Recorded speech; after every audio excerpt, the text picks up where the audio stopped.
This is Unit 5, Day 8. So we are solving quadratic equations with complex solutions. So don't forget, complex just means imaginary. And then this is the quadratic formula. Okay, this will be given to you on your Common Core Regents reference sheet. You just have to know when to use it. Okay? Alright, it says use the quadratic formula, example 47, to find all solutions. Express your answer in simplest a plus bi form. Okay, don't forget, we're telling you to do it here, but on a test or a quiz, you have to know that that's the format that's expected. Alright, so ready? A is 1, B is -4, and C is 29. So x equals the opposite of b plus or minus the square root of b squared, make sure you're using parentheses around that negative number, minus 4 times a times c all over 2 times a. Oops, sorry. A is 1. Alright, x is equal to 4 plus or minus the square root of 16 minus 116 all over 2. So it's going to be equal to 4 plus or minus the square root of negative 100 all over 2. Now, anytime there's a negative underneath the radical, you're going to poke your I out. So it becomes I square root of 100 over 2. The square root of 100 is 10, so it becomes 4 plus or minus 10I. Don't call it I10. Okay, you got to put the imaginary part, the I second, all over 2. Okay? GCF out the top, you could divide out a 2. You're really going to be left with 2 plus or minus 5I all over 2. The last step is to reduce these. And my two roots are going to be x equals 2 plus 5I or 2 minus 5I. Example B and example C, you have to set equal to 0.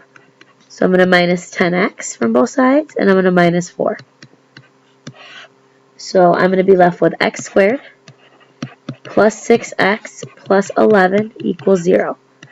My A is 1, my B is 6, my C is 11. X equals the opposite of B plus or minus the square root of B squared minus 4 times my A times my C all over 2 times my A. Okay, continuing up here, it's going to be -6 plus or minus the square root of 36 minus 44 all over 2. -6 plus or minus the square root of -8 all over 2. So it's going to be -6 plus or minus, poke your eye out, and then 8, square root of 8 reduced is square root of 8 times square root of 2 all over 2. So it's -6 plus or minus 2I radical 2. Do not call it I2 radical 2. Okay, the I comes after that real number there. All over 2. Okay, if I GCF out a 2, I'm left with -3 plus or minus I radical 2 all over 2. Last step, these cancel. So I'm going to have x is equal to -3 plus I radical 2 and -3 minus I radical 2. Okay, last part here.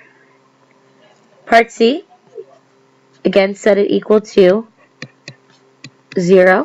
So I'm going to minus 7x and add 10 to both sides. So I'm going to get x squared minus 12x plus 40 equals 0. So my A is 1, my B is -12, and my C is 40.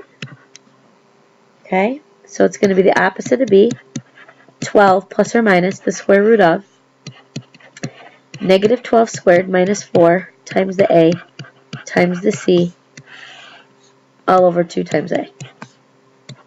It's going to be equal to 12 plus or minus the square root of 144 minus 160 all over 2.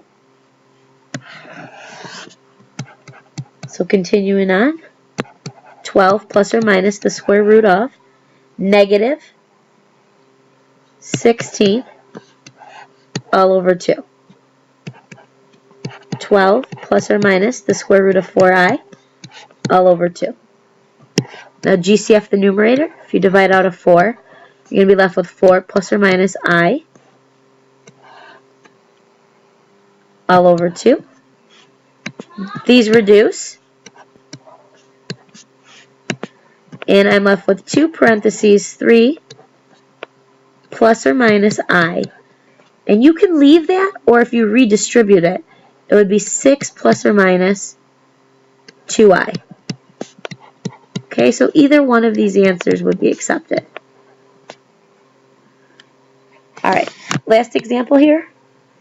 Example 48. Consider the parabola whose equation is y equals x squared minus 6x plus 13. Use the quadratic formula to find the x-intercepts. So x-intercepts mean let your y equal 0. So basically you're setting the whole thing equal to 0. So you're going to get x squared minus 6x plus 13. Your a is 1, your b is negative 6, and your c is positive 13. X is equal to the opposite of b plus or minus the square root of b squared minus 4 times my a times my c all over 2 times my a. So that's going to be 6 plus or minus the square root of 36 minus 52 all over 2. 6 plus or minus the square root of negative 16 all over 2. So poke your I out. You're going to get 6 plus or minus 4i over 2. Last step, GCF out of 2. You're going to be left with 3 plus or minus 2i all over 2. These 2's cancel. And your answer is going to be your x-intercepts are 3 plus 2i and 3 minus 2i. Okay? Part B, using your calculator, sketch a graph of the parabola on the axes below. Use the window indicated. So what I did was I just went to my graphing calculator, put in the original equation, and some of the key things that you should look for. Obviously your x-intercepts, because it's imaginary, it's going to be above. But then just look for the parabola pattern in your, once you control T and add in the table, just look for the pattern of the parabola so you can see your turning point. Okay, so I actually looked on my table and I figured out that my minimum is 3, 4. And again, that's just, you could also analyze the graph and get the minimum. It'll tell you that the turning point, the vertex, is at 3, 4. Okay, and then some important parts here you're going to see is, so this would be 5. This would be 1, 2, 3, 4. Let me fix that a little bit. 1, 2, 3, 4. And then this would be 10. This would be 5. This would be 1, 2, 3, 4. So at 3, 4 is my turning point. And then I have a y-intercept at 13. So this is 15, 11, 12, 13, 14. So there's a y-intercept here at 0, 13. And then it's symmetric over at 6, 13. And again, that's just you following the table there. So this is y equals x squared minus 6x plus 13. It says from your answers to part A and B, what can be said about the parabolas whose zeros are complex roots? Now remember, that means it's roots or it's x-intercepts. What can you say about them? They don't intersect.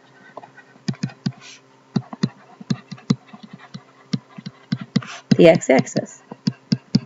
So if you have complex roots, okay, that means imaginary, look, your parabola does not cross over the x-axis.